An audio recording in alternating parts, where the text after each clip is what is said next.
Hi, so for this session, we're going to tackle finding patterns in algebra. This is the first topic under Mathematics 10. So for the first part, we're going to identify missing terms of the following sequences. So I'm going to show different pictures and patterns, and then we'll identify what should be the figure on that missing part. So we have the first one. We have triangle. So on the first one, as you can see, we have one triangle, then you have three triangles, then five triangles. So on the fourth one, that means we're supposed to have, yes, correct, that should be seven triangles. So I am not going to draw the seven triangles anymore, but instead I'll be writing down number seven. Next, this time we have squares. So on the first one, we have four squares, and then you have seven. Then we have missing number of squares. And on the last one, I think we have here 1, 2, 3, 4, 5, 6, 7. So you have 13 squares. So with this given pattern, what do you think will be the third figure?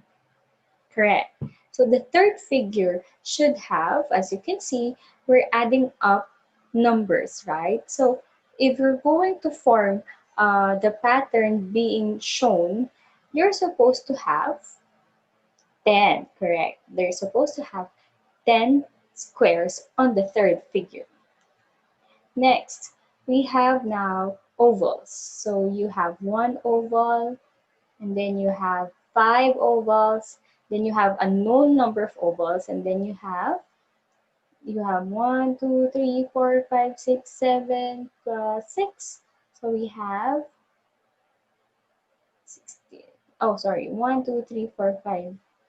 So we have 1, 2, 3, 4, 5, 6, 7 plus 6. You have again 13. So with that given pattern, what do you think will be the number of ovals for the third figure?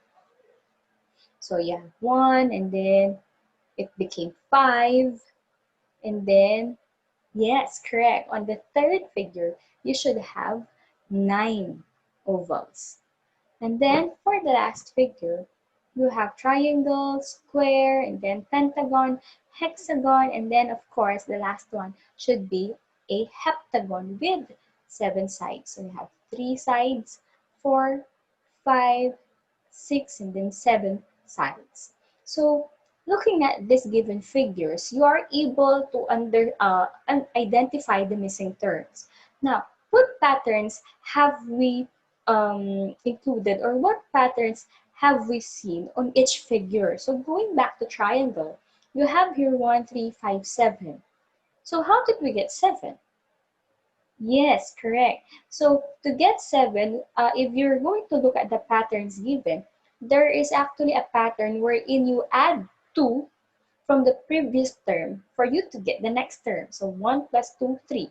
3 plus 2, 5. And then 5 plus 2, 7. Okay? And then on squares, you have 4, 7, 10, 13. And the pattern that is being shown in this given figure is, correct, plus 3. So you just have to add 3 for you to generate the next term. And then for the third figure, we added 4. And for this one, the shapes, we just have to add 1. Okay. So with these given figures, we're able to come up with different, what we call, sequences. Now, these sequences actually can be comprised not only in figures, but also in numbers. So we have here triangular numbers, we have square numbers, pentagonal numbers, okay? So there are certain patterns that are being shown. Now, I am going to show you the table form of this. We're not going to just show triangle, but we're going to have triangular, square, pentagonal, hexagonal, heptagonal, and octagonal. So as you can see, there are numbers being shown, okay, on some rows and some columns, but not all of it, because I want you to try to think of the pattern that you're seeing from this, and figure out what are the missing terms or numbers in this given table. So I want you to pause this video and then try to answer it on your own first, and then go back and try to look for the answer afterwards.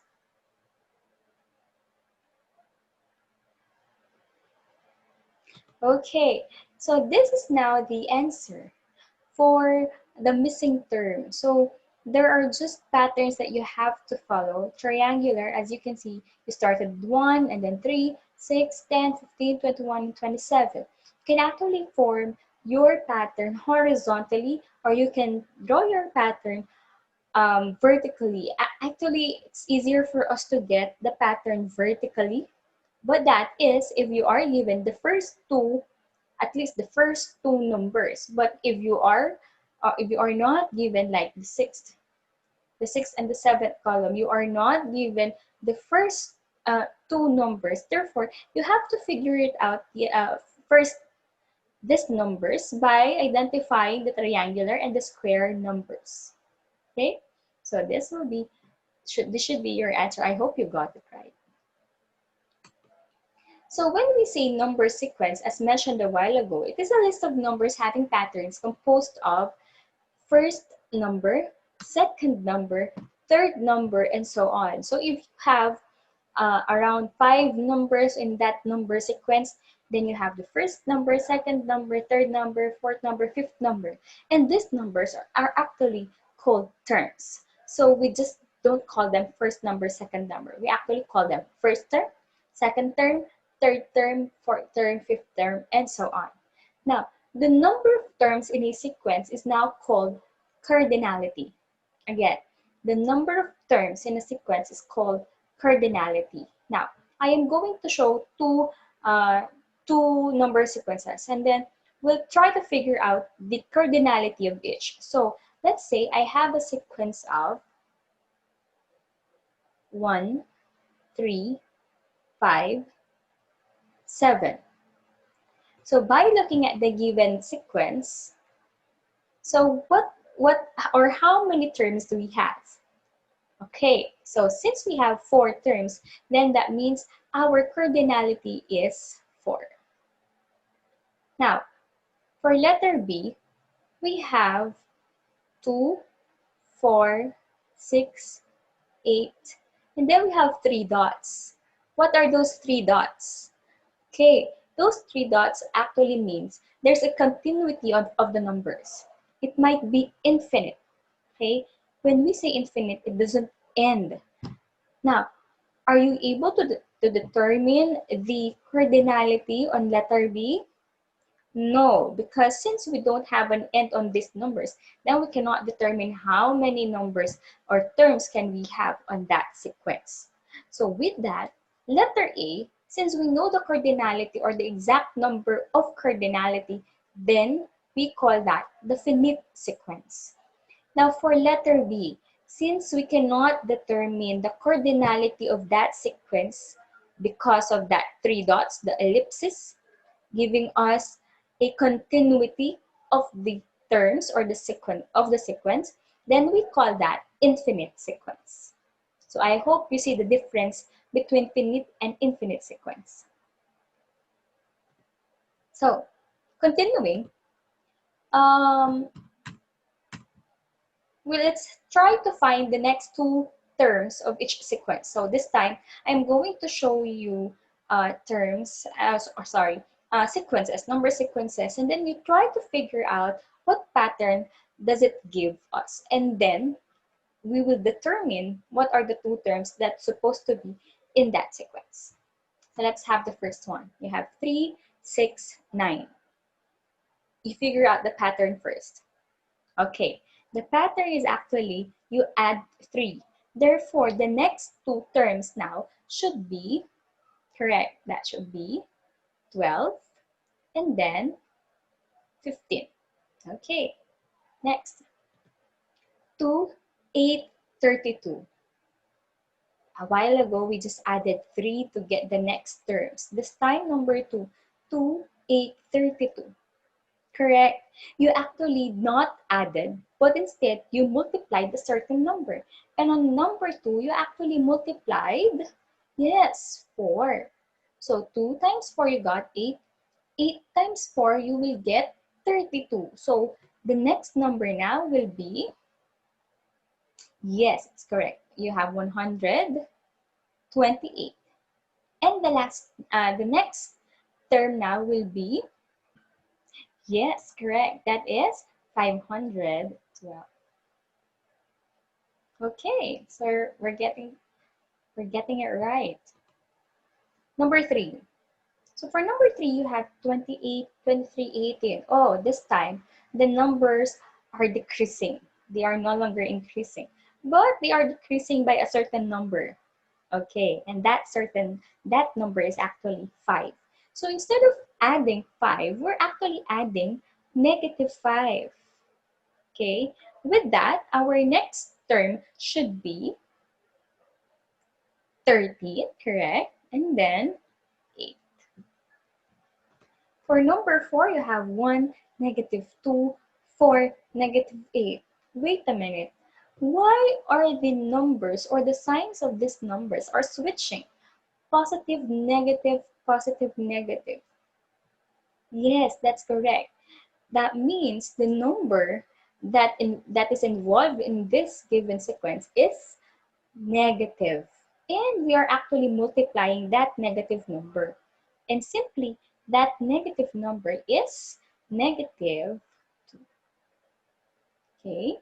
We just multiplied negative 2 from the previous term for us to get the next term. So you have 1 times -2, positive times negative, of course, you're going to get negative.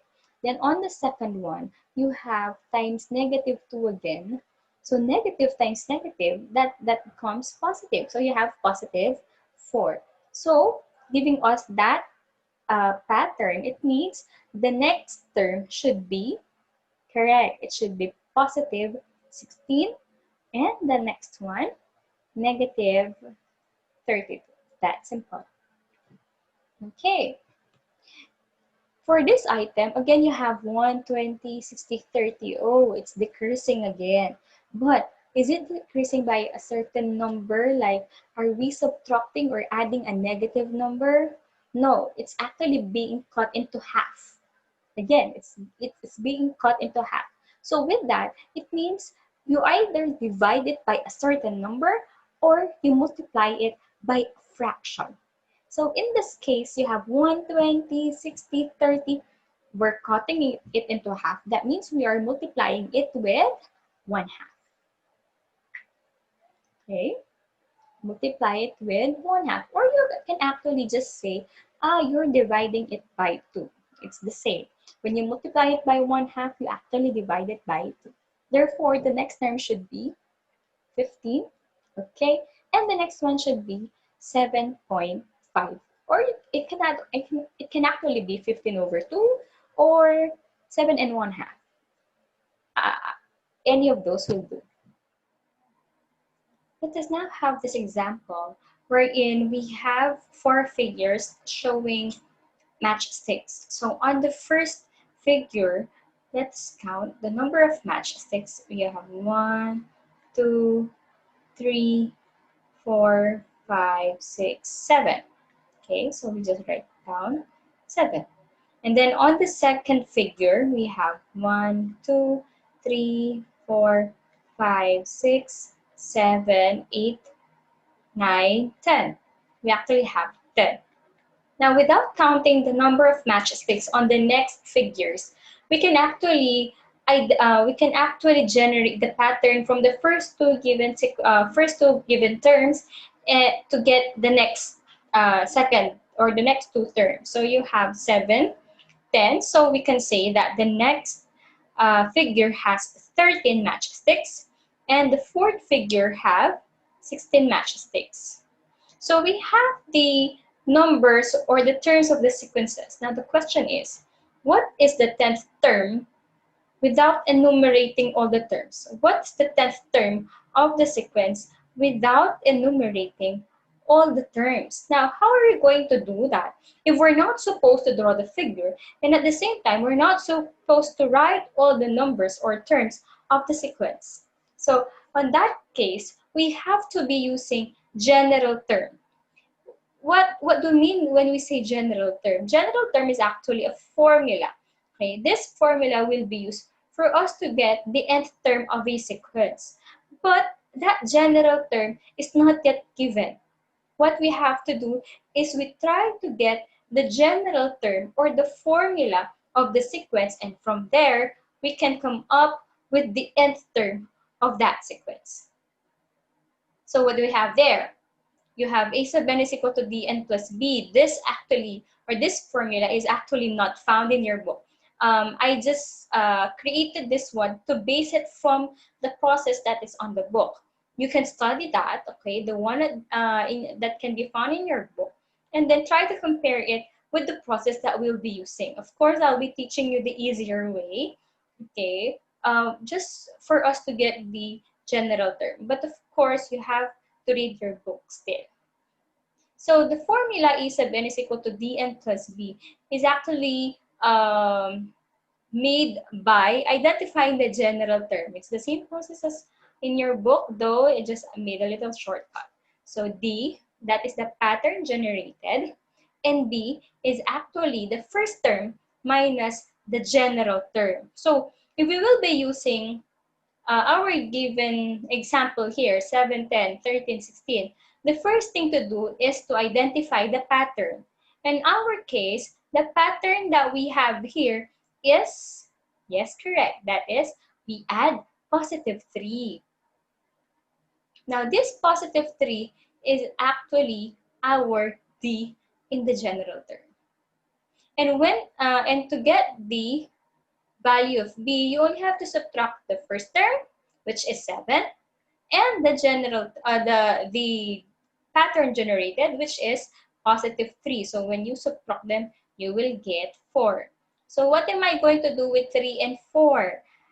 This will be used for us to get the general term. So we will be applying the formula. So the formula goes A sub n is equal to, instead of writing B, we will be writing 3 and plus, instead of writing B, we will write 4. This general term now will help us to get the 10th term without enumerating. How is that possible? Now, since we're looking for the 10th term, then we must say that n is equal to 10. So if the problem asks you to give the 20th term, then n becomes 20. Okay? So we substitute all n's with 10. Then 3, and then instead of writing n, we will again write 10, then plus 4. We simplify, so A sub 10 is equal to 3 times 10, 30 plus 4. A sub 10 is equal to 34. And that's it. 34 is actually our 10th term. Easy, right? So how else can we apply this general term? Let's have this example. Given the sequence, identify the general term and find the 15th term. So we have here 9, 13, 17, 21. So again, we don't have the general term yet, so we have to identify it first. So 9, 13, 17, 21. So we just have to get the pattern. It's the pattern here. Yes, we have positive 4. So we can say that D is equal to 4. Next, for us to get B, you subtract the first term. In this case, it is 9. And then the pattern generated, which is 4. So B is equal to 5. Now again, D equals 4, B equals 5. We substitute it with the formula A sub n is equal to dn plus B. So we change D and B. So we'll write 4n plus 5. Now, since we have the general term, we can actually substitute it. We're looking for the 50th term, therefore, n is equal to 15. So we will have n a sub 15 is equal to 4 times 15 plus 5.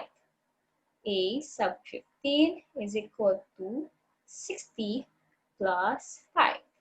Final answer, a sub 15 is equal to 65. And that is the final answer. You may try this example on your own, okay? And then, for this one, instead of identifying the general term is already given. But the question here is, you have to get all the terms of that finite sequence. Therefore, you are not getting just one term of the sequence. Instead, in this case, you have to get 5 because n is from 1 to 5. So we will substitute n from the formula a sub n is equal to 4n plus 3 5 times. So, limang beses po iyon. So, papakita ko po yung 5 na yon. But actually, after doing the first two, you will be able to see the pattern already. And from there, you can generate the whole sequence. But for now, I am going to show you the detailed solution. So, we will start with n equals 1. So, from the formula, we will substitute n with 1. 4 times 1 plus 3. So you have a sub 1 is equal to 4 plus 3. So a sub 1 is equal to 7. This is just the first one. Then you'll have n is equal to 2. So you have a sub 2 is equal to 4 times 2 plus 3. A sub 2 is equal to 8 plus 3. A sub 2 is equal to 11. This is the second term. Let's now go to the next 3. N equals 3. So you have a sub 3 is equal to 4 times 3. So 4 times 3 plus 3. So we will have a sub 3 is equal to 12 plus 3. A sub 3 now is equal to 15. See, there's a pattern already. N equals 4. A sub 4 is equal to 4 times 4 plus 3. A sub 4 is equal to 16 plus 3. So A sub 4 is equal to 19. And for the last number, you have n equals 5. So writing down n equals 5, you have a sub 5 is equal to 4 times 5 plus 3. A sub 5 is equal to 20 plus 3. A sub 5 is equal to 23. With that, we are able to come up with a sequence with 5 terms. So those 5 terms are 7, 11, 15, 19, and 23. And this is now final answer.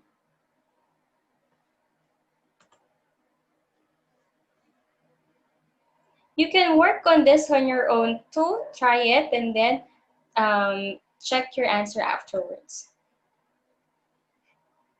And for your activity, you only have to work on page 16 to 18 of your book, eMath.